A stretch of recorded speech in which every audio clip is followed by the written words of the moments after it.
Hello, I'm John Molesky, and this is Wilson Center Now, a production of the Woodrow Wilson International Center for Scholars. Today, we're going to be talking about women's leadership, and our guests are two women who put their money where their mouth is in that regard. Sarah Barnes is project director for the Wilson Center's Maternal Health Initiative, and Samantha Karlin is a speaker, trainer, and expert on leadership and women's rights, also the founder of Empower Global. And as the conversation progresses, you'll see that's a very inadequate description of Samantha's resume. She really is a multifaceted presenter and expert on the topic, and you'll get some taste of that as our conversation proceeds.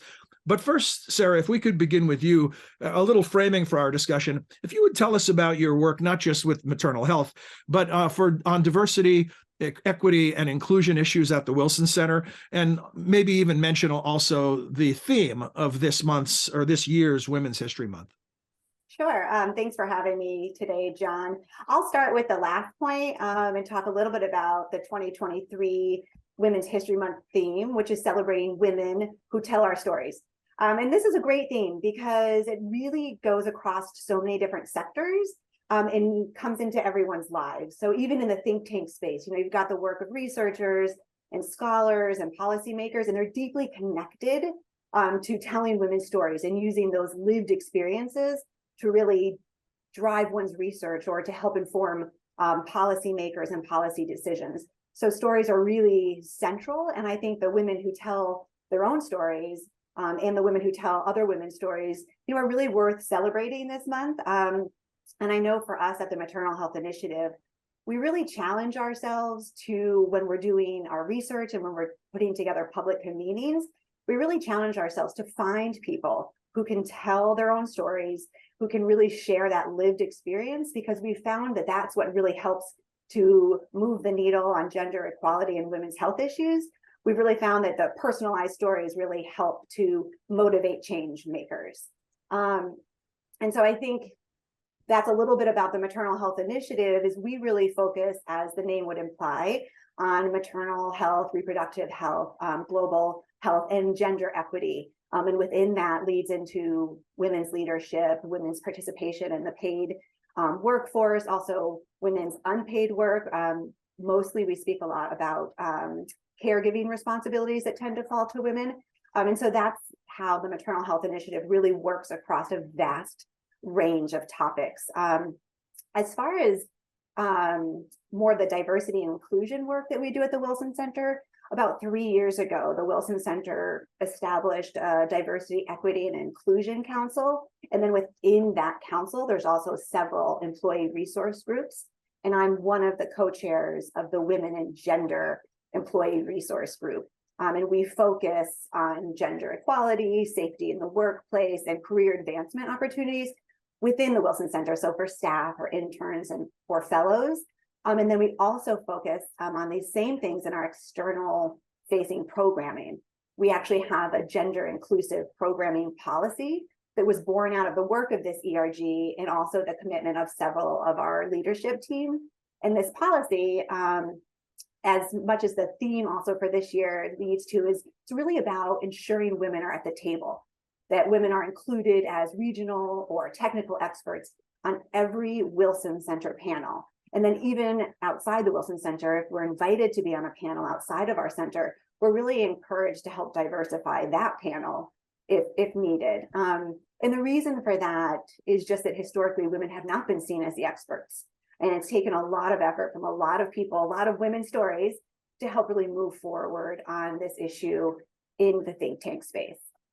Great. Thank you, Sarah. And, you've cracked the code. Stories, the power of storytelling, inarguably, both anecdotally and through scientific research, nothing motivates people more than stories. And so it is critical. And speaking of stories, I want to turn to you, Samantha, and consistent with the theme of the month about stories, I want to hear about your story, because as I said to our viewers, introducing you is not an easy task in order to do justice to it, because there's so many things that you're involved in.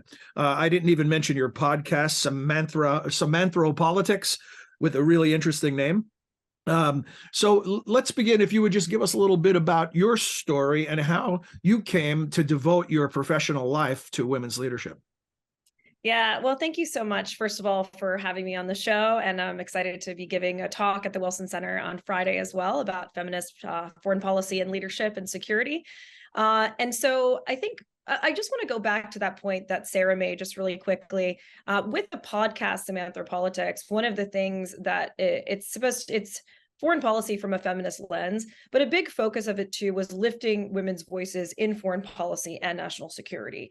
Because that's another thing that I saw in graduate school, right? That so many, again, experts, especially in quote unquote hard security issues, were seen as men, and women were delegated to kind of like, oh, okay, not to love Sarah, but like maternal health or like these like pigeonholed areas like gender, and not seen as the nuclear weapons experts or the experts on the Ukraine war, whatever it was. And so one thing that I've really tried to do on my show is to highlight women's voices, and also as much as possible to counterbalance the DC think tank with the person who's on the ground or who's from that community, has that lived experience. So just did a show on the Turkey-Syria earthquakes, and I had two Turkish American political scientists, economists, professor at Yale, professor at U of M, a Syrian activist, and having that, it's really interesting, the interplay, especially if you have people with lived experience and then you bring on US policymakers or think tank, because it's kind of like, okay, here's the hypothetical, but here's the reality of what's happening on the ground. So how do we marry those together? When we think about policy making, we always have to think about whatever policy or grand strategy we're designing, it's affecting human beings on the ground. And how is that policy, how is that war affecting, me and you? So I just wanted to go to that point first, and I'll just stop there, and then happy to tell my story a little further. Well, tell us also about Empower Global and that work. Yeah, so with Empower Global, one thing that I saw, I was working at Ashoka, which is a nonprofit that works with social innovators. And something that I saw there was that a lot of the women's rights activists and women social entrepreneurs were leading differently than the way I'd always taught leadership was supposed to be. It was horizontal, it was collaborative, it was transnational, it was, I don't have to get as big as possible. I'd rather work together with you and we can both grow our businesses. It was, this kind of win-win scenario, this abundance mindset. And I hadn't really been taught that about leadership. And I also realized that most of the leadership books that I'd ever read were written by men, which there's a million very, very valid viewpoints. But I was also realizing that there was something missing, that a lot of these, especially these women in the developing world in the global South, who were making change in environments that were, their lives were being threatened. They were being, rocks were being thrown at them. The Taliban was threatening them. They were escaping. One woman that I worked with, who I still work with, her driver was driven off the road while she was in the car, and her driver died because of her pursuits helping human trafficking victims. And I'm like, if these women are still leading and still doing stuff and still able to change systems in this environment, we need to learn from them. So Empower Global, our signature program, is the Women's Leadership Challenge, which basically teaches leadership from a women's perspective and really helps to, and I think it's not just from a women's perspective, it's from a perspective of, it's a humanist perspective, it's an ethical perspective of, how do we need to change as leaders in a world of COVID, of protest movements, of rising Gen Z and millennial talent, of quiet quitting, of layoffs, of the sandwich generation taking care of elderly parents and kids. Like, how do we need to shift who we need to be as leaders? And that's what I teach. I'm sorry, go right ahead. Please, didn't mean to step in. Power Global also does, we do a lot of corporate training and a lot of training for companies, nonprofits, NGOs on the topics of leadership, mostly leadership, cross-cultural teamwork, and women's leadership, and some diversity and inclusion. One way to look at what you just described, Samantha, is that, it's always evolving, right? Our understanding of a thing, and in this case, leadership. And one of the major changes happening now is that women have more to say about how that's evolving than they have in the past. Well, there's more women in leadership roles, which is good. And also, the other thing is I realized most books about women's leadership supposedly were actually how do women get to the top, but they weren't actually about leading, which is also partially because there weren't as many women leaders. But now we look at people like Jacinda Ardern, who unfortunately is not going to take up another term, and how she's leading. We see Finland, Estonia, all these kind of millennial women leaders who are just reshaping what we think of as like the traditional leader, the traditional politician. They're approachable, they're available, they're friendly, they take their kids to the UN General Assembly. They're more casual. It's changing. So I'll stop there. Samantha, I just wanted to kind of jump in on one of the things we had kind of talked about in another conversation that you and I had. Can you talk a little bit about feminist leadership and maybe some of the points between the differences maybe between talking about women's leadership and feminist leadership, and what that means to you? Yeah, so the word feminist. Yeah, thanks for pointing that out, Sarah. So initially in my TED Talk a few years ago, I talked about what women leaders have to offer. And that was based on the work that I did at Ashoka. And then I started to realize, okay, well, it actually, I can't tell Sarah, be more of a woman leader. Because to Sarah, being a woman means something different than what it means to me. Now, we've been socialized in different ways as women, and we have some threads of commonality. But where I really discovered feminist leadership prescribes to a set of values, which are about, triple bottom lines, taking care of people, gender equality, ending gender-based violence, equality and harmony amongst different types of people, diversity, transnational cooperation, peace, a lot of different types of values. And so it really is a type of leadership that's not about like, oh, women are better than men. Like, it's really not that at all. It's prescribing to a set of quite idealistic and very human-centric values about how do you treat people and how do we create policies, again, that go back to how do we create a world where people are free from harm and can reach their full potential. That's really what it's about. I watched that TED Talk this morning. Terrific. And I want to recommend it to our viewers. Power of the Powerless is the title of it. If you just search Samantha on YouTube or TED, you'll find it. You use the terms in the TED Talk, Samantha, of transactional versus transformational as the difference between male or female leadership. That's really fascinating. You just fleshed that out, what that means. Well, and I think you've already hinted to it. Why is that the case? Is it all about how someone is nurtured? In other words, how much of this is nature versus nurture?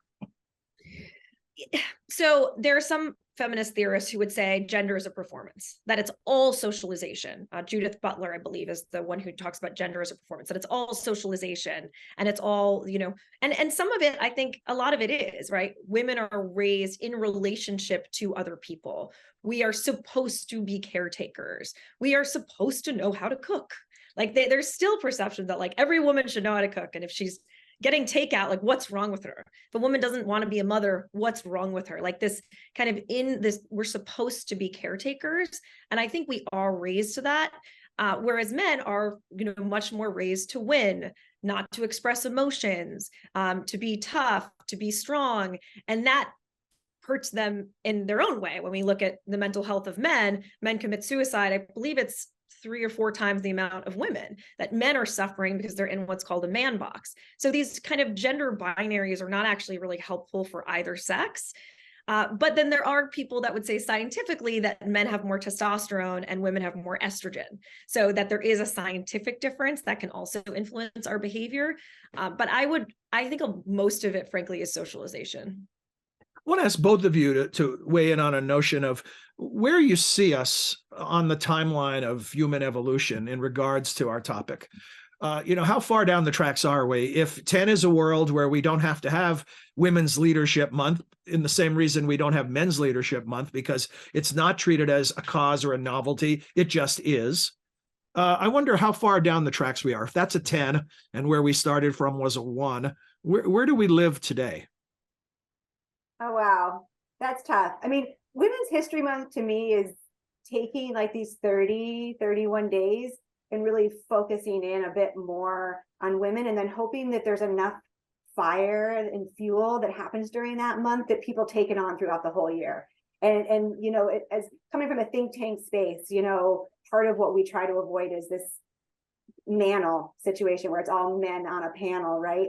And part of that comes from the history of women not being seen as experts, as I mentioned before. And so to Samantha's point, we would be brought in, even as we're moving from that 1, kind of moving to a 2 or 3, we put a woman on a panel, but she'd be more likely to be the moderator, which John, you and I know, and Samantha, I'm sure you've had this experience too. Like that is a skill set for sure. And it's definitely goes on the communication and the caretaking of the panelists to make sure that they get their points across. But it's not the same as being the expert who's sitting and answering the questions. And I think that's, once that starts to happen, then you're moving to the 5.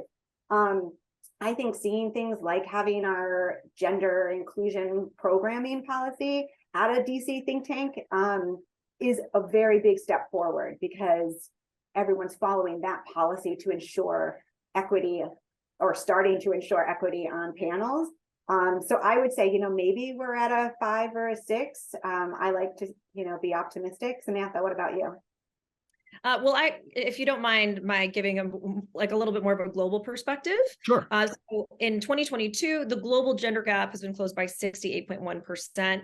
However, in 2020, the gender gap was set to close in 100 years, and in 2022, it's 132 years. So the pandemic really set us back. And I think what it really shone a light on is how much caretaking women do that is unpaid care work, that isn't factored into the global economy. And furthermore, especially, I think the Scandinavian countries are doing really well, but there are so many countries that just don't have the support for childcare and elderly care that women need in order to be full participants in the global economy, and sexual and reproductive health care, right? Access to contraception, access to safe and legal abortion, access to be able to not have 20 kids by the time they're 23. How much can she participate in the global workforce? So I think it really exposed, we're at a moment, so just to give you some reference of Finland.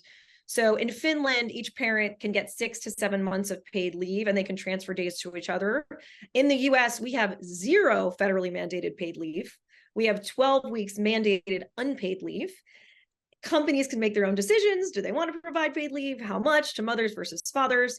The only federal paid leave, and I know the women who were behind this, called the Balancing Act, was finally passed in 2020, which gives federal employees 12 weeks of paid leave. And that was a uphill battle for a long time to get that through. And then if you go on top of that, the cost of childcare in the US for high quality daycare for one infant is around $2,400 a month, or around $30,000 per year, in a country where the median income is $71,000. Let's go to Finland. Early childcare maxes out at 288 euros per month. And then the second sibling, $115 per month. So, we're looking at this huge disparity where people that are making good incomes here are still struggling to participate. And we've had subsidized childcare before in World War II. And frankly, I think we need it again. And I think we also need subsidized elderly care, which we're also not seeing. Thanks to both of you for that context, and which leads to my next question about where you see the remaining obstacles. You just highlighted the economics of this problem, and that's a huge obstacle. When you talk about $30,000 a year for a median income of $70,000, you're talking about the choice between daycare or a house as far as how it fits into a budget. These are not choices that people are in a position to choose among. But in terms of leadership, not just the entire larger picture, in terms of women in CEO roles or other things of that nature, what are the main remaining barriers to progress? Well, there are still more CEOs named John than women CEOs. Yeah, not this guy, but yeah, I hear you. Yeah, I mean, also women on boards, right? If women on boards influence the number of women who become CEOs, because often boards are the ones who then pick CEOs. And what do we see as board expertise? Do you have to get on a board? Do you have to have been the CEO of a company in order to get on a board? It's similarly like to be a UN special peace envoy, you have to have been an ambassador. And so how many women have actually been ambassadors to then be a peace envoy? So what are the criteria? Also women of color, a huge paucity of women of color as CEOs. And then I'll add to that a lot of times women are brought in as CEOs when a company's already failing. They're brought in as the fixers, okay, everybody's screwed up. I mean, look at Silicon Valley Bank. I don't know what's going to happen, right? Obviously this bank is now gone, but it was for everybody watching it, it was like Lehman Brothers all over again. Mm-hmm. It was just this weird deja vu to 2008. And it's like, how is this happening again? Almost 20 years later, the same kind of thing of overvaluation, of over projections, of not taking enough care of people's finances and saying, okay, maybe we over projected. Maybe we said, maybe we didn't mitigate risk enough. Could say the same for COVID. So I'll stop there. Hey, for a while, the trap for women, I'm sorry, Sarah, I'll go to you. And then I just wanted to follow up quickly. The trap for women was that the way they got ahead in a man's world was to behave like a man. Are we past that trap? Are women now allowed to lead as women, as you described it earlier in our discussion? I think it depends on the organization. I think it depends on the culture, right? Is it a culture where women are able to lead with compassion and empathy and love and give people time and not fire people immediately, or fire people in a way that's cruel? Are they allowed to embrace other aspects that aren't traditionally like agentic transactional components of leadership that we normally think of? Are they allowed to? We're seeing this whole pushback on ESG right now, right? Like, are women allowed to think about, hey, yeah, our profits are important, but guess what? So it's also important that we're not using children in supply chains, that we're not using, we're not abrogating human rights norms, that our products are affecting people in a way that's positive, that we're not causing negative harm. And these are some of the things that women think about. And it really depends upon the culture of an organization, whether or not they appreciate those qualities, or whether they shut them down and say, no, you have to be tougher. Stop having so much empathy. You have to be tougher on your people. Like, you got to come down on them. And that doesn't really work whether you're a man or a woman anymore. People want agency. They want to have voices. They don't want somebody to punish them. So I'll let Sarah. Yeah, back to you, Sarah. Sorry, I stepped on your question. That's fine. I mean, and I agree with a lot of what Samantha said, and I would say the same. I think too, just kind of moving away from like the gendered idea of what it is to be a woman, and making sure that all our characteristics of compassion aren't necessarily the only ones we get to use as leaders, because I think that there are other things that we can take from historic leaders and from men that are also really work well for women as well. One thing I was going to say before, just as a quick backtrack, is I think when we talk about women's leadership, Samantha gave some really great global context. And I think for me, like in looking at the work of the Maternal Health Initiative, the areas that Samantha pointed out, the caregiving, lack of caregiving, and the access to sexual reproductive health and rights, those are huge components. But if we look at the women's leadership, even something that is very much gendered into thinking that it's mostly predominantly women. So if you look at midwives and nurses, some 90% of global nurses and midwives are women. But if you look at the leadership, it's something like maybe 25%. And you look at executive leadership within even nursing, it might be 10% women. So there's a long way to go, even within those spaces that people think of as gendered as women, and that we would benefit from, our style of work, are also still being led by men. Thanks, Sarah. Samantha, I want to ask you about the role of men in terms of a movement, whether they see themselves as allies or supporters or whatever it is that they what do men need to do to help us move this down the tracks? Yeah, I mean, I was really struck. I did a show on Iran, and my guest was like, something that's happening in Iran is it's not just women protesting in the street. It is men protesting in the street. They are creating circles around women who have, taken off their hijabs. They are forming bands in front of women to protect women. I mean, they are out there as much as women are. Well, I don't know if I would say as much, but they are visible presence. And I think one thing that's been a problem is that in the US, it's, mostly women kind of like always fighting the women's fight. And we also don't have a lot of intersection between movements. We've had a lot of progress on LGBTQ and gay rights. And like, even that movement, like, why is that not helping with the women's movement? Why is Black Lives Matter? Like, all these oppressions are interlinked, and we need to all lift each other up. Because if someone who's LGBTQ, handicapped, an immigrant, who's, a woman who's from lower economic class is able to be lifted up, everyone is lifted up. So I think that there's, first of all, movements need to work together.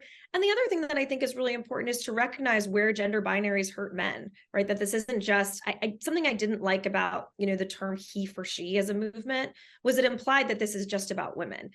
When we look at, for example, reproductive care, if a family does not have the finances to have another child and they are forced to have another child, or what is the effect on the family? Or the wife, like these cases we're seeing in the Supreme Court, is forced to, be at her deathbed in order to get a legal abortion. What does that do to the family unit? That is serious trauma we're talking about. So I think we need to think about the family and how, sexual and reproductive health is helpful for both men and women.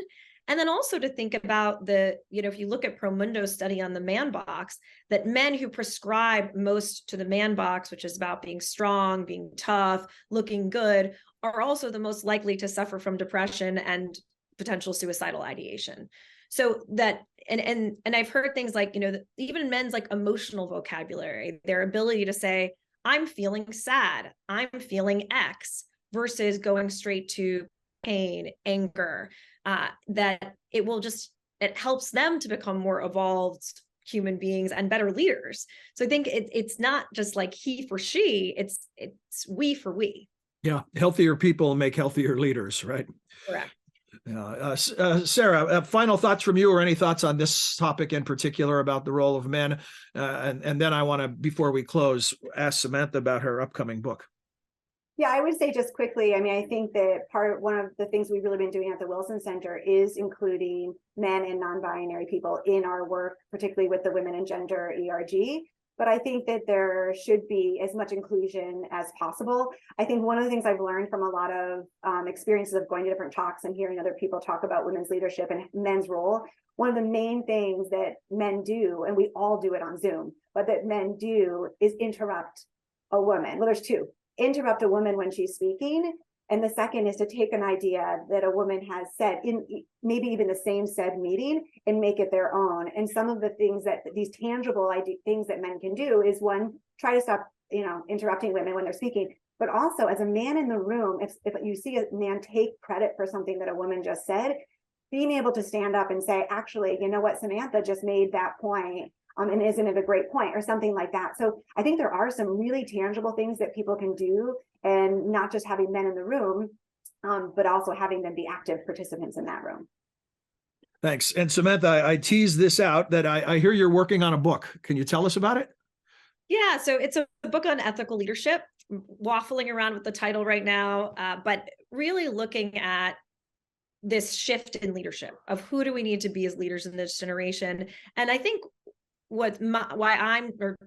generally why my experience is different is I do a ton of corporate training, but I also have this very kind of IR, policy wonky Wilson Center perspective of seeing things like, looking at Putin and Ukraine, looking at corruption and how it, President of Peru decided to stage a coup against the government. We had an attempted coup. All of these different things that are happening when really bad leadership, on both a corporate scale and on a political and global leader scale, and what that really does to people. And then looking at, really ethical leadership and humanistic centric leadership and seeing how it really helps all of us. So the book is really advocating for that shift and then explaining, okay, well, what does that leadership look like? And how do you as an individual, how can you practice those leadership qualities so that we can foster this sea change of leadership to achieve the Sustainable Development Goals, to make us each happier, healthier, more well-developed people. So that's the frame of the book. Well, we look forward to it. And I wish you what I wish all authors. Good luck with your deadlines. I know that's what it often comes down to. Thank you. And Sarah, thank you for making this introduction and your role in making today's program possible. Thank you. Thank you so much for having me. Yeah, and to both of you, your ongoing work, not just for today. Thanks for everything that you do. And I hope that to you, our viewers, that you enjoyed this edition of Wilson Center Now, and that you'll choose to join us again soon. Until then, for all of us at the Center, I'm John Molesky. Thanks for being here.